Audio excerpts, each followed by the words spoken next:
제가 교회를 개척하던 한 20몇 년 전 그 즈음에는요, 이 사람들이 이 부흥이라는 단어를 숫자와 연결시키는 경우가 많았습니다.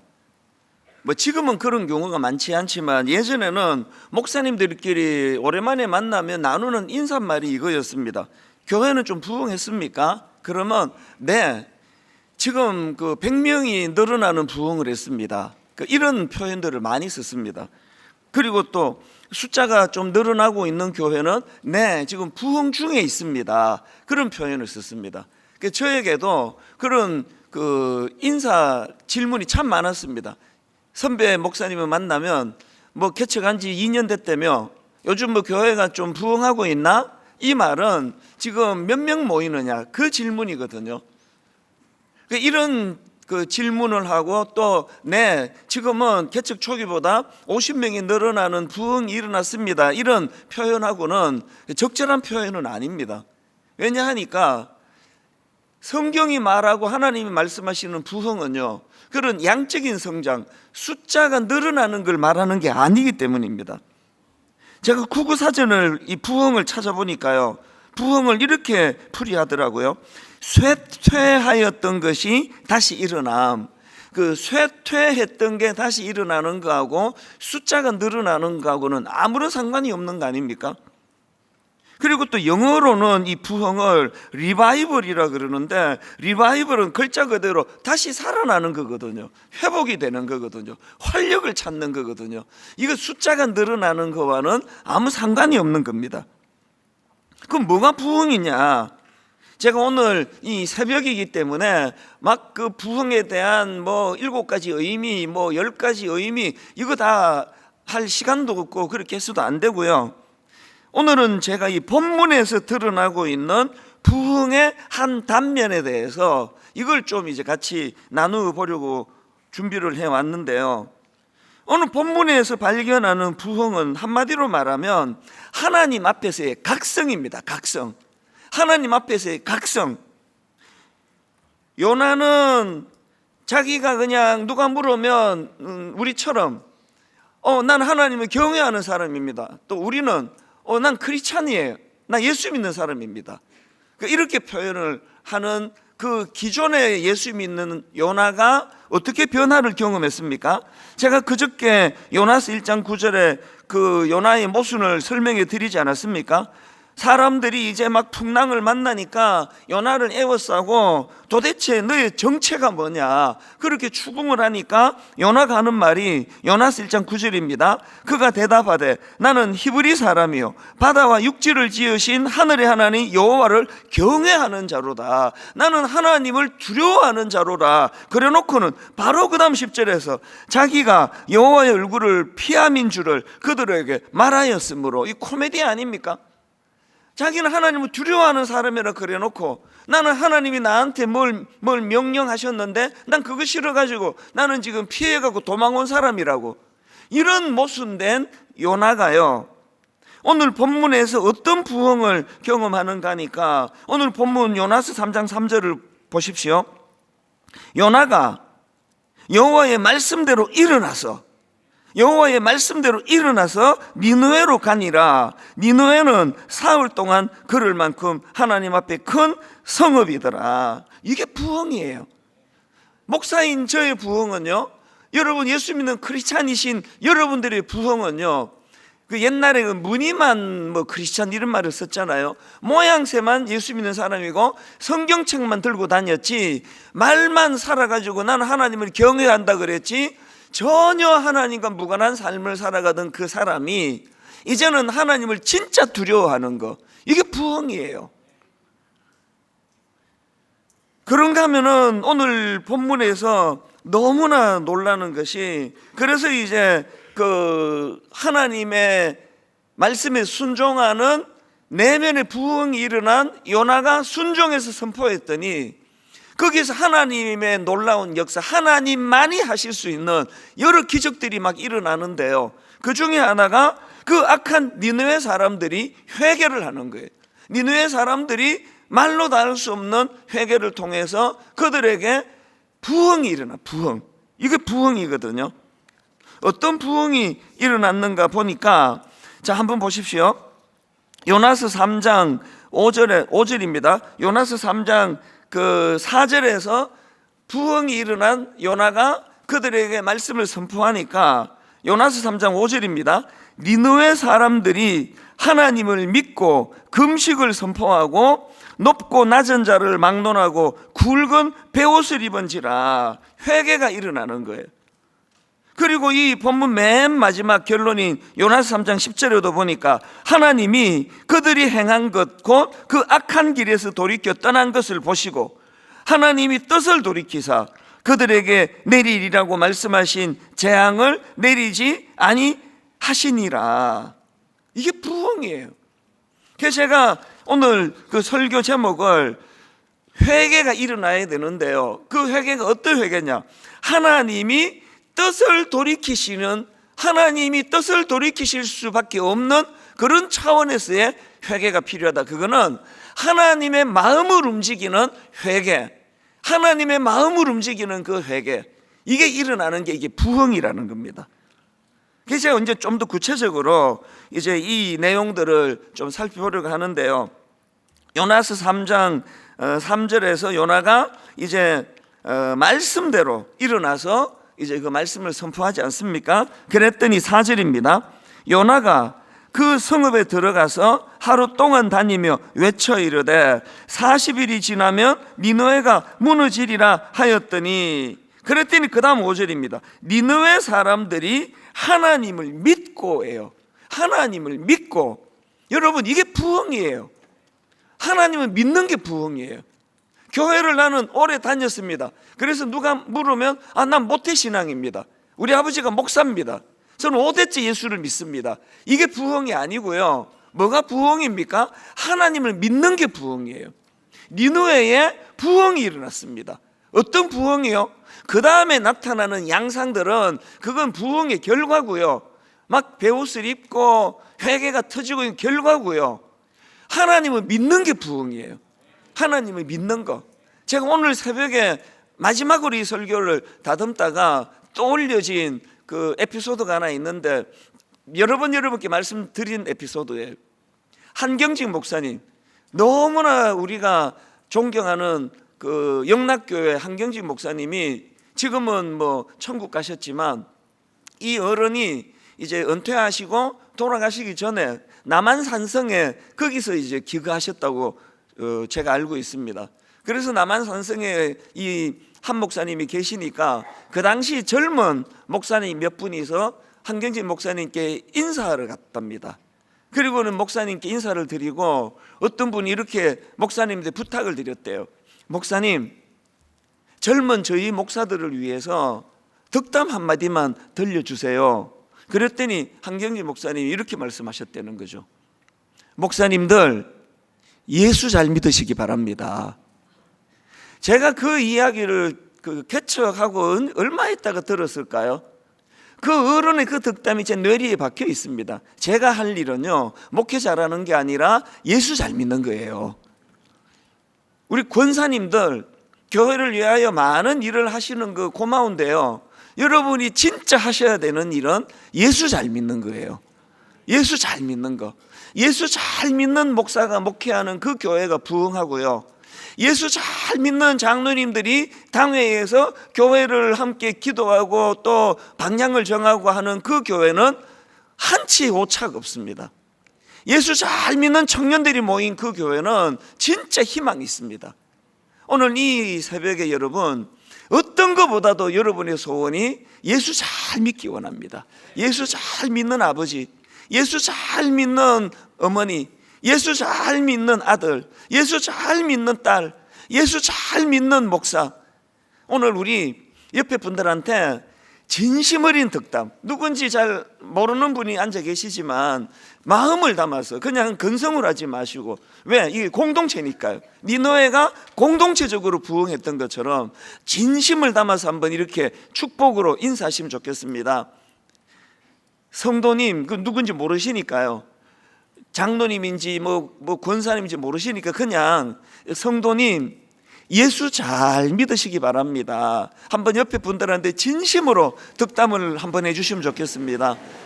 성도님, 예수 잘 믿으시기 바랍니다. 그 옆에 목사님이 있으면 이렇게 말씀하세요. 목사님, 예수 잘 믿으시기 바랍니다. 그리고 오랜만에 저를 만나면 저한테도 뭐 목사님 화이팅 이런 거 하지 말고 저한테도 목사님 예수 잘 믿고 계시죠? 목사님 예수 잘 믿으시죠? 이렇게 물어주신다면 만날 때마다 물으면 내가 시험에 들 것 같고요. 가끔씩 한 번씩 그렇게 저를 확인시켜 주시면 좋겠습니다. 우리의 목표는 목회자라는 것도 아니고 교회 숫자 늘리는 것도 아니고 이 교회가 소문난 교회가 되게 하는 것도 아니고 분당 우리 교회는 예수 잘 믿는 사람들이 모인 공동체가 되기를 주님 이름으로 축원합니다. 여러분 가정 예수 잘 믿는 가정이 되기를 원합니다. 우리가 지금 어른들이 꿈꾸고 있는 거 다음 세대 우리 청년들에게 사무엘과 같은 좋은 어른이 되기를 원한다고 꿈을 꾼다면 그 어른은 다른 거 놓고 기도하지 않으셔도 돼요. 예수 잘 믿는 어른, 그 예수 잘 믿는 어른인데 아까 요나가 부흥을 경험하니까 어떻게 변했다 그랬습니까? 아까 요나서 3장 3절에 여호와의 말씀대로 일어났어요. 야고보서 1장 22절입니다. 야고보서 1장 22절. 너희는 말씀을 행하는 자가 되고 듣기만 하여 자신을 속이는 자가 되지 말라. 야고보서 2장 17절. 이와 같이 행함이 없는 믿음은 그 자체가 죽은 것이라. 이건요 사울과 같은 악한 어른이 되는 길이에요. 어떤 어른이 사무엘과 같은 너무나 귀한 다음 세대의 그런 본이 되는 어른이 되느냐? 예수 잘 믿는 그것을 행함으로 나타내는 거예요. 행함으로, 삶으로 나타내는 거예요. 그래서 우리가 이런 부흥을 꿈꾸기를 원하는데요. 이제 오늘 지금부터가 본론입니다. 그 니느웨 사람들이 하나님을 믿고라고 하는 큰 전제가 일어났고요. 그들의 믿음이 어떤 양상으로 흐르느냐? 제가 이거를 건강한 믿음의 양상 몇 가지 이렇게 제가 표현해 봤는데요. 건강한 믿음이 일어나면은 거기에 나타나는 몇 가지 현상이 있다는 거예요. 첫 번째가 뭐냐? 절박함을 회복하는 절박함. 그 앞에 제가 한마디 더 사족을 붙인다면요. 목표를 향한 절박함의 회복이에요. 목표를 향한 절박함의 회복. 본문 5절을 보십시오. 니느웨 사람들이 하나님을 믿고 바로 그 다음에 금식을 선포하고 높고 낮은 자를 막론하고 굵은 베옷을 입은지라. 그 다음 7절. 왕과 그의 대신들이 조서를 내려 니느웨에 선포하고 이르되 사람이나 짐승이나 소떼나 양떼나 아무것도 입에 대지 말지니 금식이죠. 곧 먹지도 말 것이며 물도 마시지 말 것이며 사람이든지 짐승이든지 다 굵은 베옷을 입을 것이요 힘써 하나님께 부르짖을 것이며 각기 악한 길과 손으로 행한 강포에서 떠날 것이라. 지금 여러분 금식을 선포하고 나서 그들이 보여준 건 절박함이에요. 절실함입니다. 금식을 누가 합니까? 누가 금식하느냐고요? 저희 아버지가 금식을 하시는데 한 3일만 하지 않으시고 40일을 작정하신 건 왜 그런 거예요? 절박함이거든요. 말을 더듬으시는 설교자로서 이게 당신에게 너무나 인생이 걸려있는 절박함이니까 무리하게 40일을 금식하는 거거든요. 이게 절박함. 제가 사실 어제 살펴본 요나서 3장 그 1절 2절 말씀에서 저는 하나님의 이 절실함을 발견해요. 요나서 3장 1절 2절 다시 한번 보십시오. 여호와의 말씀이 두 번째로 요나에게 임하니라 이르시되 일어나 저 큰 성읍 니느웨로 가서 내가 너희에게 명한 바를 그들에게 선포하라 하신지라. 여러분 그 니느웨를 향한 하나님의 절박함이 느껴지시지 않습니까? 두 번 기회를 주시고 요나를 각성시키시고 그리고 제일 먼저 하신 말씀은 딴 말씀 아니에요. 네가 요나가 그렇게 싫으냐? 그러면 내가 딴 사명을 주마가 아니에요. 우리 하나님은 집요하신 하나님이에요. 정말 집요하세요. 한번 목표를 정하시면 그 일이 선하기 때문에 절대로 포기하지 않으세요. 그래서 천국의 사냥개라는 그런 별명을 그 존 스토트 목사님 책에서 우리가 발견한 거 아니냐고요. 제가 새벽에 일어나 기도하는 게 그거예요. 하나님, 저에게 이 절박함을 주시는데 저에게 이 집요함을 달라고요. 그래서 우리 부목사님들이 그 기도가 응답이 돼가지고 엄청 괴로워요. 우리 부목사님들은 제가 막 얼마나 집요하게 괴롭히는지 몰라요. 막 했는 말 또 하고 또 하고 또 하고 하면서 내가 지루할 때가 있어요. 또 하고 또 하고.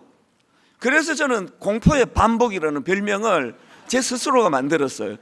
우리 교역자들은 집에 가서 할 거예요. 우리 목사님 집요해. 맞습니다. 집요합니다.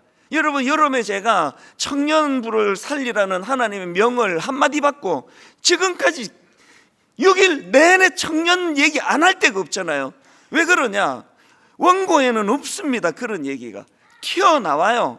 왜? 내 머릿속에 하나님이 그 생각을 주셨기 때문이에요. 저는 청년에 대한 생각으로 지금 꽉 차 있거든요. 왜 그렇습니까? 하나님의 절박함을 제가 알기 때문이에요. 썬데이 크리스찬이라고 그러잖아요. 교회 그냥 슬렁슬렁 왔다가 가시는 그분은 참 많은 시간이 걸릴 거예요. 회복이. 오늘 새벽에 여러분 나오신 거, 이 절박함, 뭔가 이유가 있으니까 절박하게 오신 거 아니냐고요. 우리가 회복해야 되는 건요, 우리가 하나님을 믿는다면 하나님이 내게 주신 어떤 꿈을 향하여 우리 하나님의 집요함을 배워야 되는 거예요. 하나님은 절박하신 분이에요. 그리고 집요하신 분이에요. 끝까지 당신이 추구하시는 것들을 놓지 않는 분이에요. 아버지가 그런데 자식은 어떻게 이렇게 부실해가지고 설렁설렁 그렇게 사느냐고요.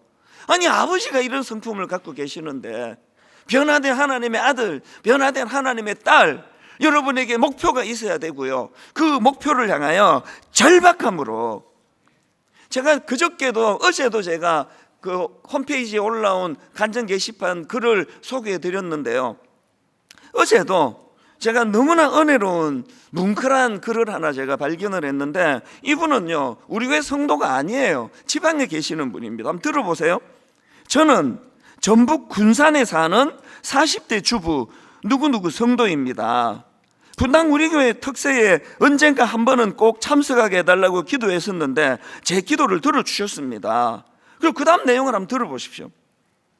수요일 저녁에 와서 근처 스터디 카페에서 기다리다 새벽 2시에 줄을 섰는데 이미 많은 분들이 계시더라고요. 이런 새벽인데도 청년들도 아이들도 행복한 마음으로 몰려오는 것을 보면서 울컥했습니다. 하늘을 보니 별도 반짝이고 주님께서 흐뭇하게 보고 계신다는 생각이 들었습니다. 주님 감사합니다. 이런 말이 계속 나왔습니다.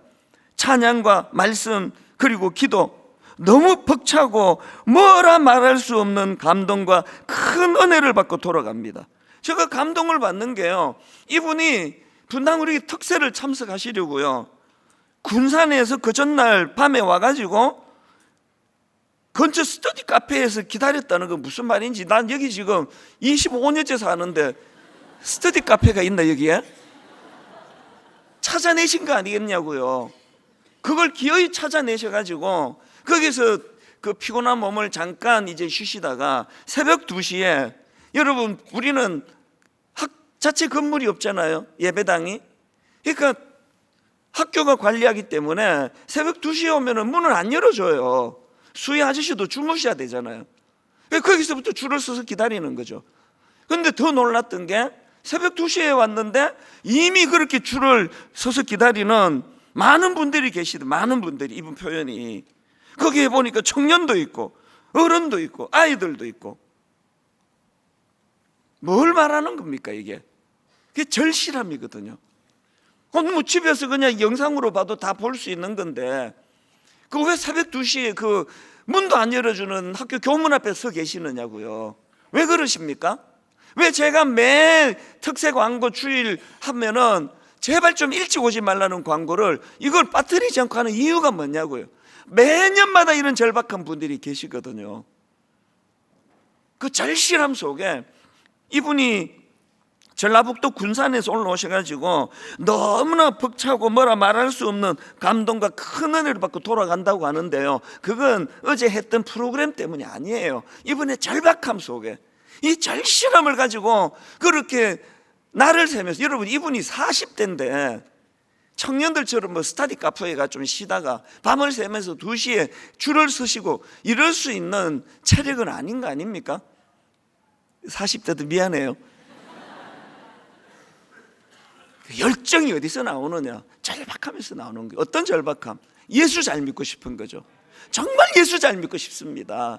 오늘 새벽에 일어나 하나님 앞에, 어떤 분은 해외에서, 어떤 분은 지방에서, 어떤 분은 본당에서, 어떤 분은 드림센터에서, 장소가 중요하지 않아요. 어떤 곳이든지 간에 그곳에서 절박함을 가지고, 절실함을 가지고 그렇게 예배자로 나올 때에 오늘 유난히 큰 은혜를 주실 줄 믿습니다.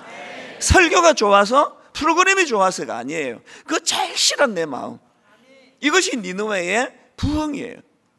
두 번째로요, 건강한 믿음의 양상은 또 하나로 흐르는데, 그게 바로 상호 영향력입니다. 상호 영향력. 제가 이런 이름을 만들어 봤는데요, 제가 굉장히 흥미로운 단어를 발견했기 때문에 이런 이름을 만들어 본 겁니다. 이 상호 영향력이 뭐냐? 지금 니느웨의 놀라운 변화와 각성이 일어나고 있는데, 그 출발이 어디서부터 시작됐냐니까 백성들부터 시작이 됐습니다. 5절을 보십시오. 니느웨 사람들이, 이 백성들이 하나님을 믿고 금식을 선포하고 높고 낮은 자를 막론하고 굵은 베옷을 입은지라. 그 선지자 요나의 말씀 선포를 왕궁에 가서 한 게 아니거든요. 그래서 백성들이 들은 거죠. 그 백성들이 먼저 이제 변화가 일어난 겁니다. 부흥이 일어났습니다. 그랬더니 그게 왕에게 영향을 미치는 겁니다. 7절 8절입니다. 왕과 그의 대신들이 조서를 내려 니느웨에 선포하여 이르되, 사람이나 짐승이나 소떼나 양떼나 쭉 이렇게 말씀이 나오잖아요.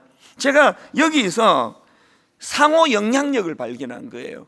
왕에게 영향을 준 건 백성들이에요. 백성들이 각성이 일어나고 부흥이 일어나니까 그게 왕궁에 있는 왕에게 영향을 미쳤습니다. 그래서 왕도 금식에 동참을 했습니다. 그리고는 그 왕이 다시 백성들에게 받은 영향을 흘려보내는 게 7절 아닙니까? 왕과 그의 대신들이 조서를 내려 니느웨에 선포하여 이르되, 사람이나 짐승이나 소떼나 양떼나 아무것도 예배되지 말지니, 이미 각성이 일어난 그곳이 왕에게 흘러갔고, 왕은 그것을 갖고 백성들에게 기왕할 거 우리 제대로 하자, 그렇게 조서를 내려 선포하는 일이 일어나는 거예요. 건강한 가정은요, 이런 상호 영향력이 일어나요. 예수 믿는 가정에 태어났습니다. 부모가 어린 자녀들에게 영향을 미칩니다. 그리고 그것이 자녀에게 전수가 됩니다. 그리고 자녀들이 자라나면서 그들이 믿음이 생겨요. 그러면 그것이 부모에게 또 선한 영향력으로 흘러가게 되는 거예요. 어떤 교회가 건강한 교회입니까? 제가 분당 우리 교회를 개척하고, 제가 이제 설교 준비하고 이러느라고 뭐 개척 초기는 거의 반죽음이었거든요. 그거 아시나요? 분당 우리 교회 첫 번째 특세가 60일 했다는 거. 원래 40일이었거든요. 9월 중순에 추석이 있었고요. 추석이 끝나는 그 주부터 제가 이제 이렇게 계산을 해서 10월 말까지로 40일을 채워서 이제 언제부터 특세한다고 오래전부터 공지가 나갔는데, 8월 마지막 주일 예배예요. 8월 마지막 주일 예배를 드리다가 갑자기 성령이 저에게 무모한 도전을 허락하셨어요. 그래서 설교하다가 제가 이렇게 말했습니다. 여러분, 기도가 필요한데 뭐 9월 중순까지 기다릴 게 뭐가 있습니까? 우리 내일부터 합시다. 그래서 내일부터 특세가 시작이 된 거예요. 설교하다가 갑자기 60일을 60일을. 그리고는 무리는 말로도 할 수 없는 거죠. 그리고 그 이후에도 40일 특세를 계속 해왔는데요, 지금도 기억이 나요. 옷 갈아입다가 막 기절한 적도 있고요. 짧게, 길게는 아니고 그냥 툭 쓰러졌어요, 그냥. 그리고 너무나 웃기는 게, 새벽기도 인도하러 왔는데 신발을 짝짝이로 신고 가가지고요, 양복 입고 한쪽은 구두, 한쪽은 운동화를 신고 왔는데, 그때는 저희가 저 문 앞에서 새벽기도 마치면 교회가 작은 게 좋아요. 그때는요, 성도님이 이제 오면서 집에 있는 거 하나씩 갖고 오라 그랬어요. 그래서 바나나도 갖고 오시고, 저희는 토스트기 2개만 갖다 놓고 빵만 이제 준비해 놓으면 어떤 분은 우유 갖고 오시고, 어떤 분은 잼 갖고 오시고, 어떤 분은 또 뭐 바나나 갖고 오시고, 이거 했죠. 또 뭐 했지? 뭐 하여튼 이런 걸 펴놓으면 새벽기도 마치고 직장으로 가시기 전에 바로 저기 이제 그 현관에다가 바나나도 먹고 토스트도 구워 먹고 덕담을 나누는데, 제가 이제 기도가 다 끝나고 나가니까 이제 몇 분들이 거기서 먹고 계시더라고요. 그러더니 일제히 저를 보고 이상한 야릇한 웃음을 터뜨리는데, 보니까 내 신발을 다 보고 있더라고요. 설교한 목사가 한쪽 신발은 구두를 신고 한쪽 신발은 운동화를 신고 그렇게 제가 서 있는 거예요. 이게 참 잊혀지지 않는 추억이에요. 몽롱했다는 뜻 아닙니까? 몽롱했다는 뜻이잖아요. 그렇게 교회 개척 초기에 최선을 다해서 우리 성도님들에게 부흥을 흘려보내려고 노력을 했더니, 세월이 흘러가면서 요즘 저는요, 우리 교회 순장님들 중에서 제게 영적인 도전을 주는 분이 너무 많으세요. 야, 어떻게 집사님은, 권사님은 저렇게까지 예수를 잘 믿지? 다락방에서 저렇게까지 헌신을 하실 수 있나? 어떤 남자 성도님 직장도 어려우세요. 사업이 잘 안 되십니다. 그런데 그 신혼부부 다락방을 섬기는 그 집사님 그 부부가요, 이렇게까지 해도 되나? 할 정도로 정성을 다해서 물질을, 지금 그분은 진짜 그런데 물질 쓰면 안 된다고 저는 생각하거든요. 큰 물질을 흘려서 젊은이 그 신혼부부를 위해서 헌신하시는 그런 분들을 제가 뵈면은요, 제가 참 부끄러워지면서 제가 각성을 하게 돼요. 야, 저 집사님에 비해서 담임 목사인 나는 이거 지금 입만 살아있는 거 아닌가? 입만 갖고 떠드는 거 아닌가? 이미 분당 우리 교회 안에서 상호 영향력이 일어난 거거든요. 목사는 단에서 말씀으로 영향을 미치고, 말씀을 듣고 성장하고 자라난 성도님들은 그것이 흘러 저에게 또 영향을 미치고, 건강한 주일학교 교사와 목사님들 사이에 이 건강한 영향력이 상호적으로 흐르는 걸 저는 알거든요. 얼마 전에 청년을 만나서 대화하다가 그 청년이 저에게 준 도전은 이루 말로 다 못해요. 그 청년이 그동안 자기 대학부를 위하여 바친 헌신을 이야기하면서, 목사님, 제가 대학부를 위해서 쓴 돈이요, 그러면서 금액을 제게 알려줬는데요, 여러분 너무 놀랄까 봐 금액을 못 밝히겠어요. 제가 알바하고 뭐 이러면서 모은 돈을 가지고 우리 대학부, 자기 조원들과 대학부 후배들을 위하여 쓴 돈이 얼마입니다라는데, 제가 그날 놀라는 걸 뛰어넘어서 경악했습니다. 경악. 이게 가능한가 이게? 그래서 제가 그 청년의 헌신을 보면서 제가 영향을 받는 거죠. 나는 이거 입만 갖고 떠드는 사람 아닌가? 나는 이 젊은 우리 자매보다도 못한 목사가 아닌가? 그래서 영향을 받는 거죠. 다락방이 살아나려면요, 1년 전에도 2년 전에도 3년 전에도 순장 한 분만 죽으라고 헌신하고, 나머지 순원들은 순장의 섬김을 당연한 걸로 생각하는, 애가 아파도 순장한테 전화하고, 뭐 문제가 생겨도 순장님 이거 도와달라 그러고, 그건 초신자들만 허락할 겁니다. 초신자들만. 하나님, 여러분 이제 초신자 아니잖아요. 리어카에서 내려오세요. 그리고 모든 다락방을 순장님만이 아니라, 어떤 분들은 순장님을 잘못 만났다고, 순장님이 좀 부실하다고 그렇게 저한테 메일을 보내오는 경우가 있고, 그러면 제가 그 순장님에게 조심스럽게 제가 권면도 하는 게 사실이에요. 그러지 마시라고 권면도 하는 게 사실이에요. 그러나 여러분, 그런 순장님을 허락하신 데는 거기에 하나님의 뜻이 있다니까요. 그런 순장님을 더 여러분이 보완해드리고, 순장님의 약점을 불평하기보다는 순장님이 안 갖고 있는 걸 여러분이 만들어서 섬기면 안 될까요? 그래서 결국은 그 다락방이 같이 성장하는 거죠. 이게 상호 영향력, 상호 영향력. 어느 다락방이 부흥하는 다락방이냐고요? 상호 영향력이에요. 순장님의 약점을 뒤에서 뒷담화하는 게 아니라 그 순장님의 약점을 서로 보완해 주는 거죠. 또 순원이 좀 약한 부분이 있다면 뒷담화하는 게 아니라 그 순원의 약한 부분을 서로서로 보완해주고 도와주는 거죠. 이 원리를 오늘 부부 가정에 적용해 보세요. 당신은 이게 문제야. 하여튼 당신은 도대체 이게 안 고쳐져. 그거는 부흥하는 가정이 아니에요. 상호 영향력이에요. 여러분 아내가 그 약점이 좀 있지만 다른 면에서 여러분에게 남편에게 영향을 미치는 좋은 게 얼마나 많으냐고요. 그러면 그 약한 부분을 지적하지 말고 여러분이 거기에 선한 영향력을 미칠 수 없습니까? 방금 제가 아내라고 그랬죠. 이렇게 끝나면 또 남편들이 실족을 해요. 여러분의 남편이 이런 약점이 있다고 하면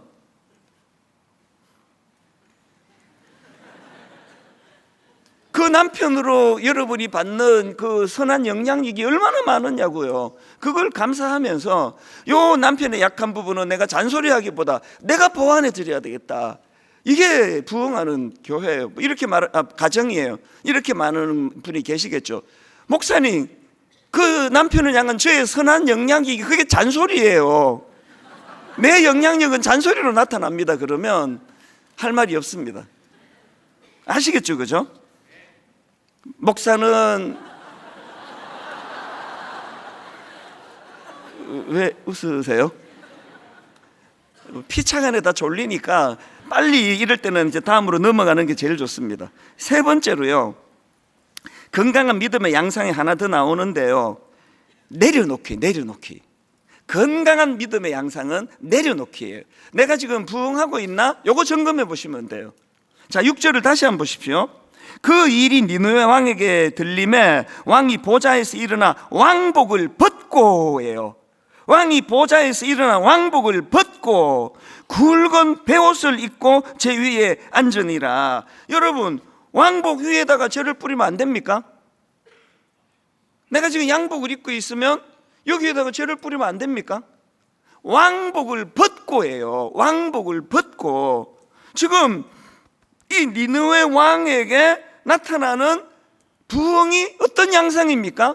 왕복을 벗고예요. 하나님 앞에 서는 것은 단독자로 서는 것이지 왕이고 뭐 담임 목사고 뭐 교육전도사고 뭐 권사고 집사고 뭐 이런 거 없습니다. 그냥 왕복을 벗는 거예요. 그리고 모두가 똑같이 굵은 베옷을 입는 게 굵은 베옷. 그 교회는 이름 뒤에 나오는 타이틀이 믿음 좋은 순서가 아니라는 걸 지난 주일날 말씀드렸잖아요. 예전에 이용규 선교사님이 쓴 내려놓음이라는 책이 베스트셀러가 된 적이 있는데요, 이 내려놓음, 이 책의 부제가 내 인생의 가장 행복한 결심이에요. 내 인생의 가장 행복한 결심, 이거는 저자인 그 선교사님과 연관된 표현인데요, 이분이 하버드 대학교에서 박사학위를 받은 후에 이제 뭐 얼마나 그 인생이 뭐 잘 뚫린 고속도로 같겠냐고요. 그 모든 걸 다 내려놓고, 그리고 그 당시나 뭐 지금도 뭐 여전히 우리가 섬겨야 될 영적으로 또 육적으로 참 여러 가지가 어려운 몽골의 선교사로 가신 거예요. 그 갈등이 얼마나 컸겠냐고요.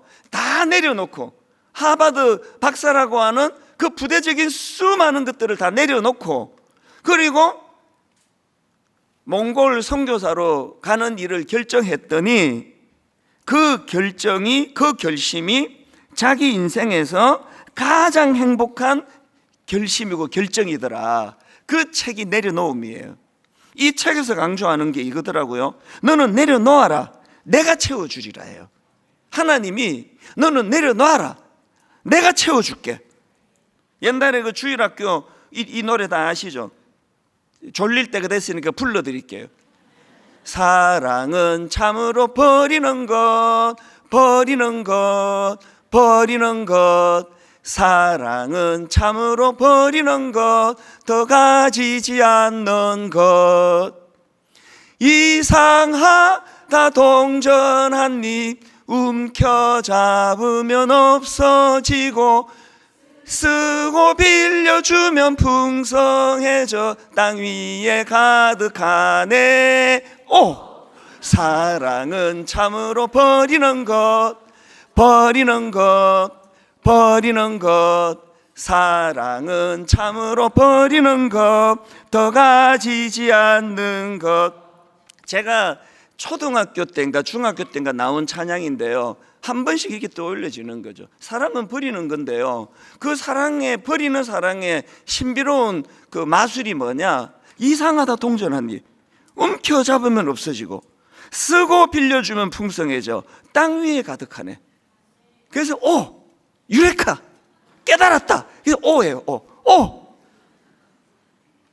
시간만 되면 막 다 같이 한번 불러 율동도 하고 이러고 싶은데 이제 마무리할 때가 됐기 때문에 할까요? 네. 할 게 많아요. 지금 그 CCC에 그 사형리, 옛날에 그 소책자거든요. 사형리에 있는 두 그 의자, 여러분 그거 아시죠? 예수 믿는 건 뭐냐 하면은요, 내 인생의 마음의 황금 의자, 내 인생의 가장 중심되는 의자에, 어떤 의자에는 거기에 나라는 자아가 앉아 있고요, 어떤 의자에는 나라는 자아는 그 의자 밑에 내려와 있고 그 의자 위에 그리스도가 앉아 계세요. 이 두 의자, 이게 부흥이에요. 나라는 자아가 앉아, 요나는 심지어 선지자였다고요. 요나는 저 같은 목사 정도가 아니고 한 시대를 풍미하는 선지자였다고요. 그러나 1장에서 본 요나는 그 마음의 왕좌, 마음의 자리에 자기가 앉아 있었잖아요. 그 하나님은 안중에도 없어요. 하나님의 마음 뜻 안중에도 없습니다. 내 마음에 안 들면 하나님이고 뭐고 다 저리 비켜라고. 그게 요나였는데, 오늘 여러분 부흥은 내려놓는 거예요. 내 마음에 소중한 내 마음, 내 자아, 내가 내 마음대로 할 수 있는 권한, 내 모든 걸 결정할 수 있는 권한. 부모가 뭐라고 잔소리를 해도 내 인생은 나의 것, 내 인생은 나의 것, 내버려 두시라고. 내 인생인데, 이게 예수님 알지 못하는 때의 우리의 모습이라면 예수님 만나고 내려놓는 거예요. 이 왕좌에 주님 좌정하여 주시옵소서. 오늘 저는 말씀을 이렇게 맺기를 원합니다. 여러분, 이 니느웨의, 하나님 알지 못하던 니느웨의 부흥과 이미 하나님을 알고 있었지만, 그래서 입으로는 나는 하나님을 경외하는 자라고, 하나님을 두려워하는 자고 떠들었지만 실제는 그렇지 못했던 요나의 변화와 부흥, 이거를 보면서 세 가지를 점검하시면 좋겠습니다. 첫째가 뭐라 그랬죠? 하나님 절박함을 주시기 원합니다. 절박함이 왜 없는지 아세요? 여러분, 절박함이 왜 없는지 아세요? 목표가 없기 때문이에요. 되는 대로 사는데 무슨 절박한 게 필요합니까? 그래서 옛날에 우리 대학 다닐 때는 캐세라케라, 그게 뭐 그냥 뭐 되는 대로 살아라, 내키는 대로 살자, 막 살자, 그걸 우린 그렇게 표현했거든요. 여러분, 절박함을 회복하고 싶으십니까? 하나님 주시는 사명, 목표를 회복하시기를 바랍니다. 그리고 두 번째가 상호 영향력이에요. 목사만 의지하는 교회는 병든 교회가 되기 쉬워요. 순장만 의지하는 다락방은 무기력한 다락방이 되기 쉬워요. 상호 영향력이에요. 여러분이 초신자지만 순장님에게 영향력을 미칠 수 있다는 거예요. 여러분이 평신도라 그래요. 요새는 평신도 말 안 씁니다. 저는 뭐 평신도가 있고 고급 신도가 있습니까? 하나님 앞에는 다 평신도예요. 그러나 여러분이 신자로서 목사에게 영향력을 미칠 수 있다니까요. 저에게 영향력을 미치는 많은 분 뒤에도 계세요. 일어서 보라고 하고 싶을 정도예요. 저에게 영향력을 주시는 분이 여기도 계시다니까요. 우직하게 그 자리를, 예배의 자리에 서 계시는 그분들이, 성도들이 목사에게, 그것도 담임 목사에게 영향력을 미칠 수 있다니까요. 마지막 세 번째가 내려놓기예요. 내려놓기. 내 왕좌에 내가, 내 자아가 앉아 있었는데 이걸 내려놓으세요. 똑똑하기를 말로 다 할 수 없이 똑똑하신 여러분이라 할지라도 여러분의 판단력을 내려놓으세요. 여러분의 생각을 내려놓으세요. 거기에 그리스도를 올려 여러분의 마음의 왕좌에 올려드리는 행위, 이게 부흥인 줄 믿습니다. 오늘 이 설교를, 그리고 지난 5일간의 설교를 총정리하면서 우리 찬양으로 다시 한번 내 백성이 나를 떠나 돌아섰지만, 이 찬양의 원래 제목이요, 여호와께 돌아가자예요. 이 원래 제목이 여호와께 돌아가자. 이 다른 말로 하면 부흥입니다. 부흥. 여호와께 돌아가자. 우리 한번 이 찬양 불러보기 원합니다. 내 백성이 나를 떠나.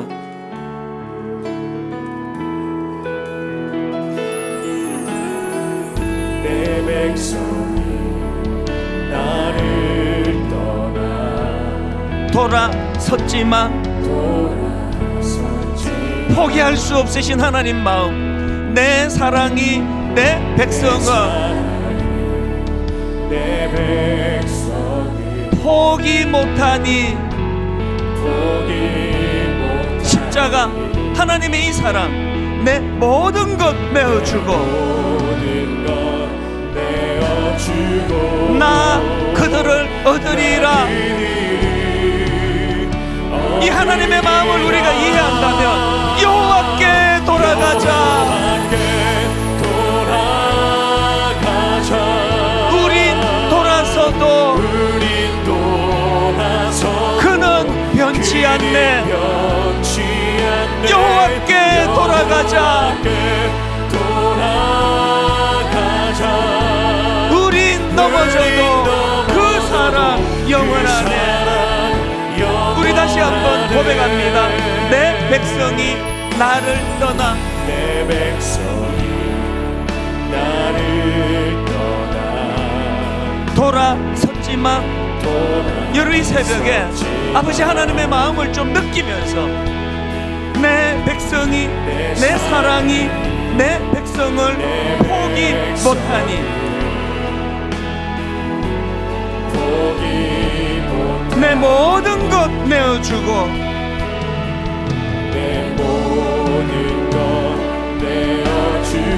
나 그들을 얻으리라. 이 하나님의 마음을 우리가 헤아리면서 여호와께 돌아가자. 우린 돌아서도 그는 변치 않네. 여호와께 돌아가자. 우린 넘어져도 그 사랑 영원하네. 사랑은 오래 참고 자신을 내어주네.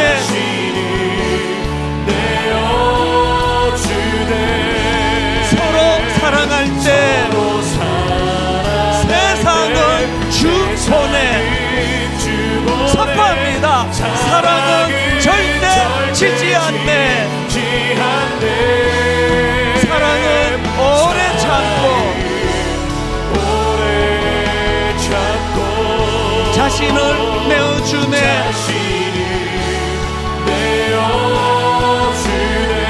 서로 사랑할 때 세상은 주보내. 사랑은 절대 지지 않네. 여호와께 돌아가자. 우린 돌아서도 그는 변치 않네. 여호와께 돌아가자. 우린 넘어져도 그 사랑. 우리 다 자리에서 일어나서 여호와께 돌아가자.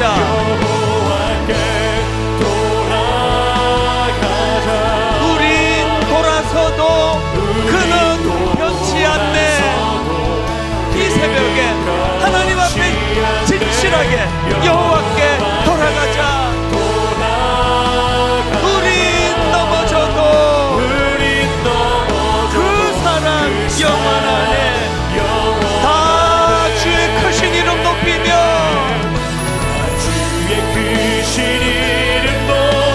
무엇이 부흥입니까? 우리에게 행하신 위대한 일 감사하세. 오 주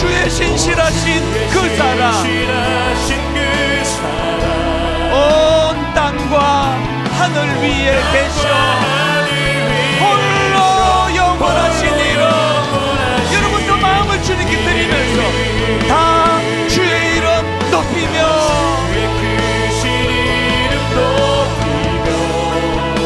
우리에게 행하신 위대한 일 감사하세. 위대한 일 감사하세.